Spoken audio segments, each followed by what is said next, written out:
Le Royaume des animaux raconte l'histoire d'une troupe de théâtre, de comédie musicale, qui joue une comédie musicale, donc Le Royaume des animaux, ça s'appelle. Et cette comédie va s'arrêter. À partir de là, tout le groupe d'acteurs se retrouve dans l'incertitude la plus totale. Mais il y a quand même l'organisation d'une société. Dans sa forme, elle est absolument remarquable, la pièce, puisqu'il y a le côté scène et le côté coulisses, et les deux, comme disait Martial, se contaminent petit à petit. Et donc il y a cette observation de cette société des animaux, mais qui est une société ancestrale finalement. La lutte pour le pouvoir, comment on s'organise, quels sont les enjeux comme ça de territoire chez les animaux. Et puis les acteurs du côté des coulisses qui sont des joueurs, des inventeurs, et puis qui commencent à s'inquiéter parce que ce qui arrive n'est pas très clair. La comédie musicale va être rachetée et le spectacle d'après, de quoi parle-t-il exactement? C'est pas sûr que ça soit très intéressant pour eux.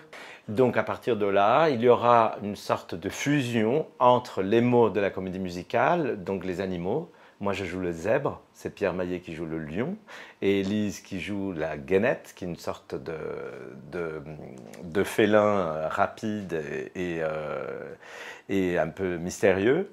Et à partir de là, donc, les mots de la comédie vont rejoindre ceux de la coulisse, et peu à peu, donc, on ne saura plus de quoi il en est vraiment question. Je pense que cette pièce raconte quand même comment, par le biais du spectacle, par le biais de la société du spectacle et d'un spectacle qui est en train de se jouer, raconte comment finalement il faut peut-être garder cette part d'ombre, cette part de mystère, cette part de...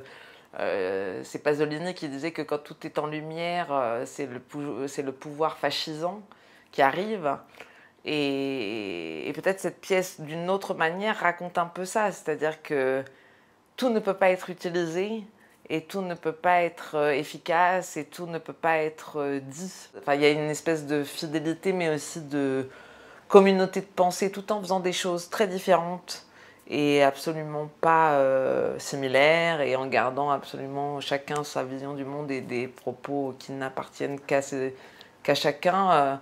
Voilà, il y a un endroit d'amitié et de commun.